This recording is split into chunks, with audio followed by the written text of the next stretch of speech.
my father-in-law, he was with Chiang Kai-shek's army, and he came down with Chiang Kai-shek across the Taiwan Strait in 1949, and was told, he left a family, a wife, back in mainland China. He was told by his commanding officer, well, we'll be here for a couple of weeks and then we're going to go back. And then, several weeks passed and it became, well, a couple months and then a couple years. And then my father-in-law's elder brother said, I think we're not going back. I think you better look for another wife here. And that's what happened.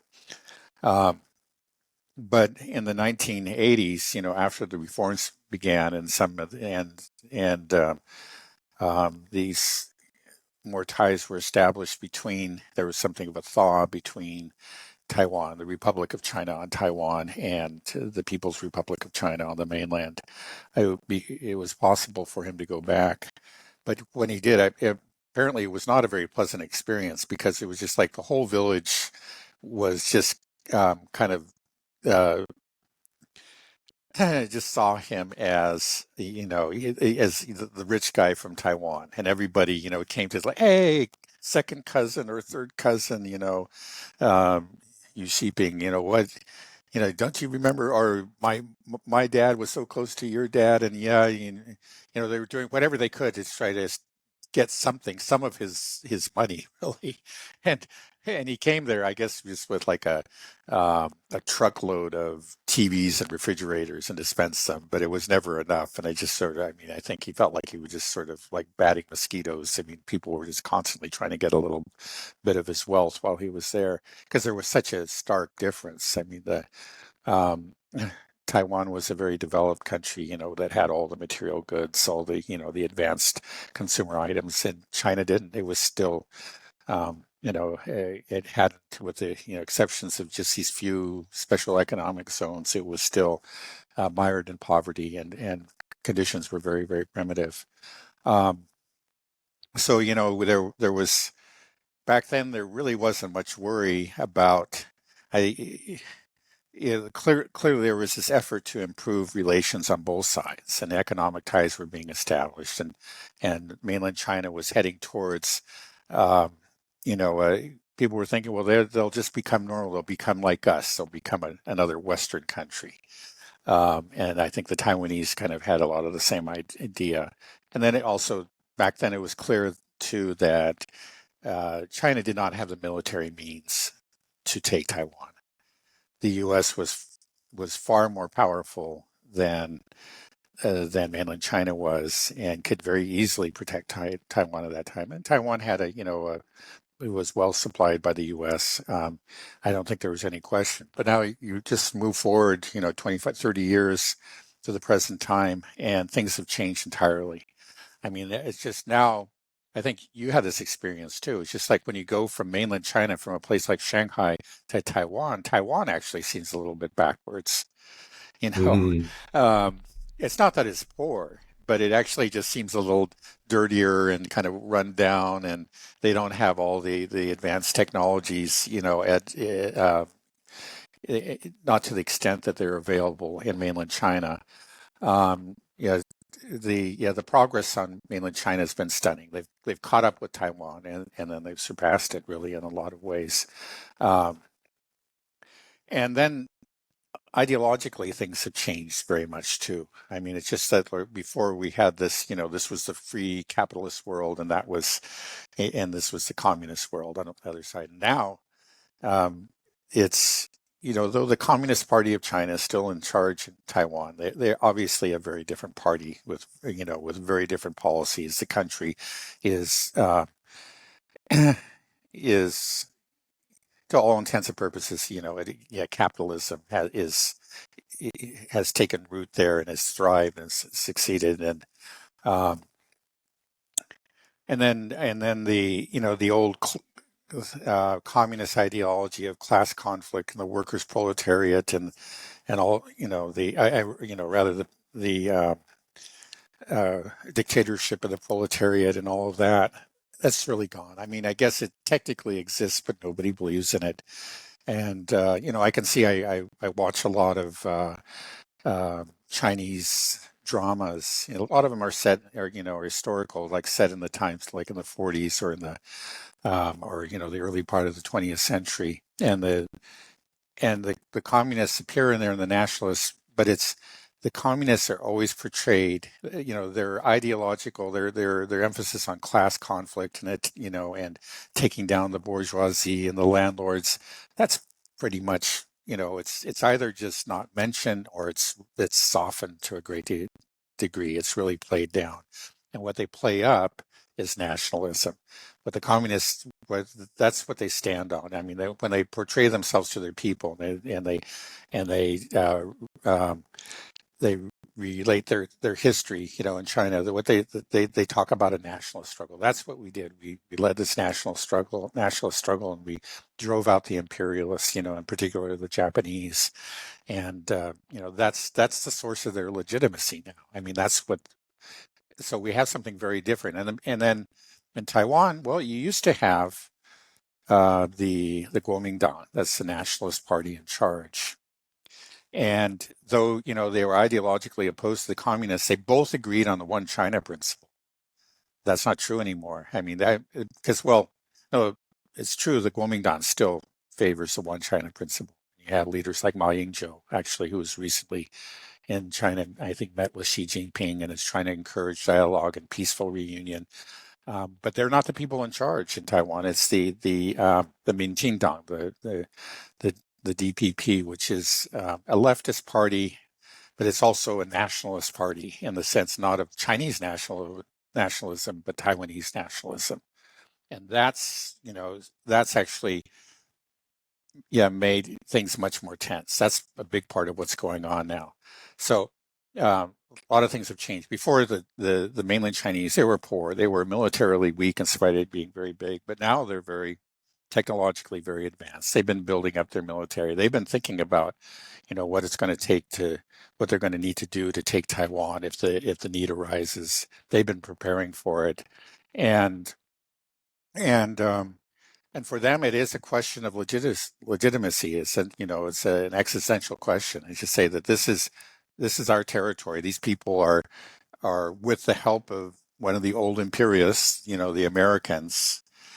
If you look at these, like at these period dramas, like set in the 30s or 40s or whatever, it's like the bad guys are really ones that collaborate with the imperialists, right? And the good guys are the nationalists. They're the China, they're Chinese for the Chinese.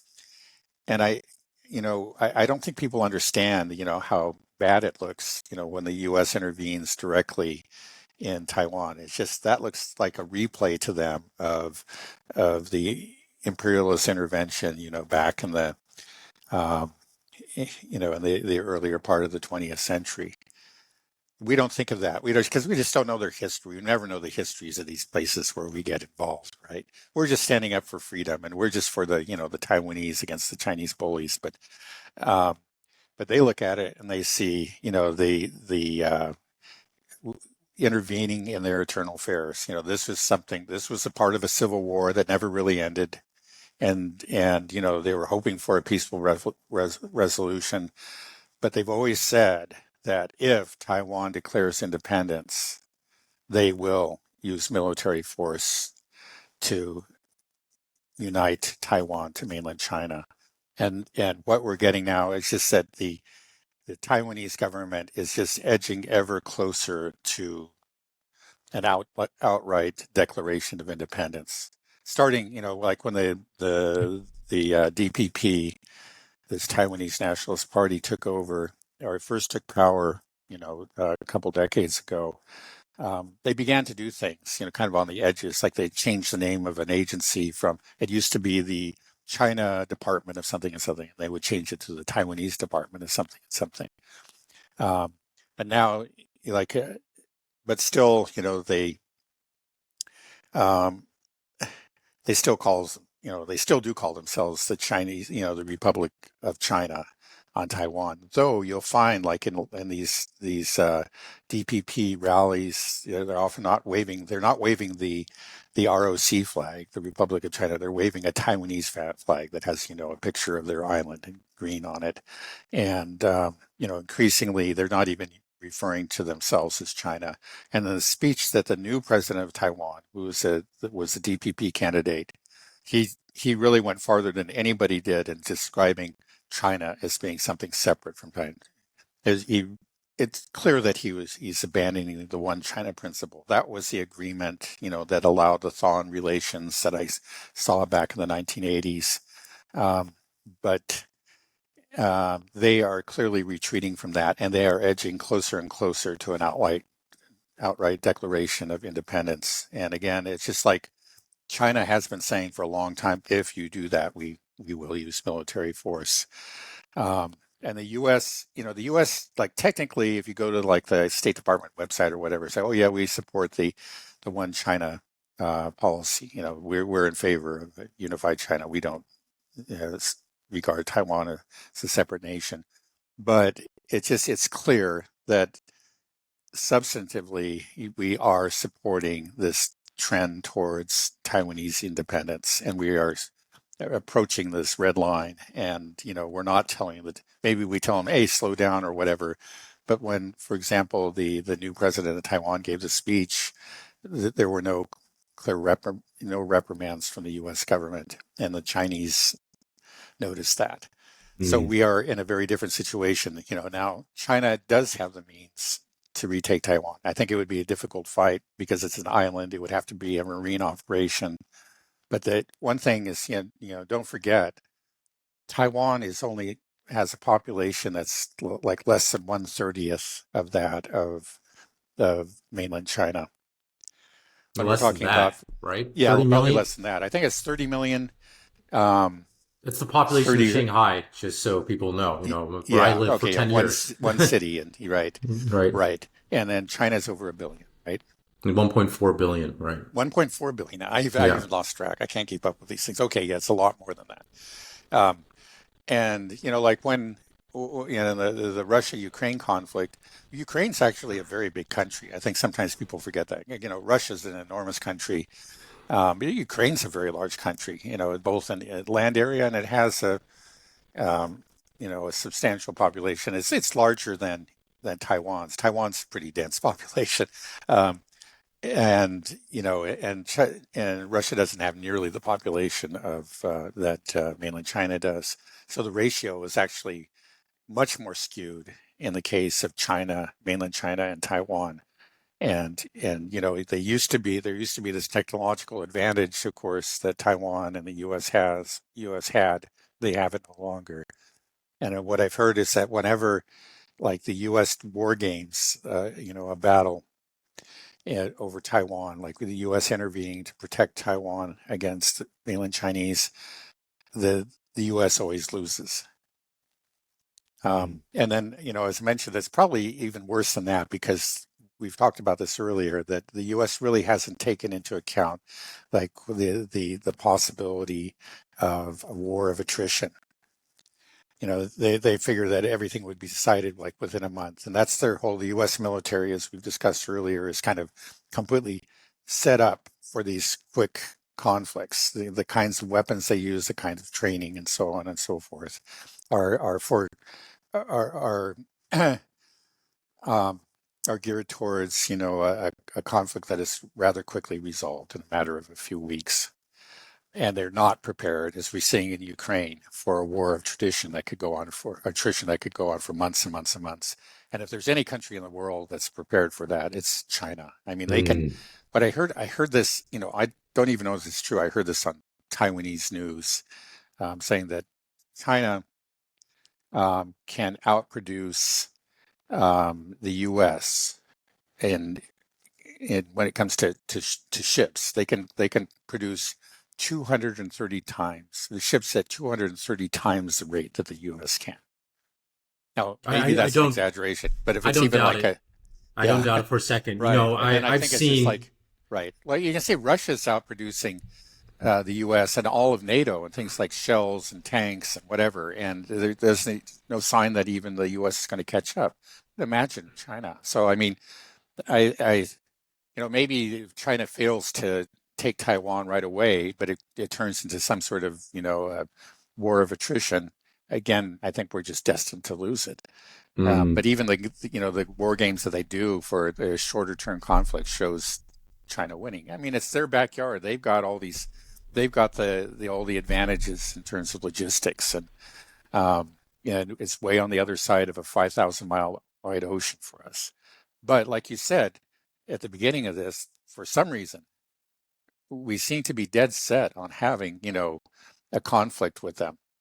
I've been hearing this over the last year, just sort of talking about the coming war with China, like it's an inevitability. It's just why, why does it have to be an inevitability? Again, it's not on our borders. It's Yeah, it's way on the other complete side of the world. insanity.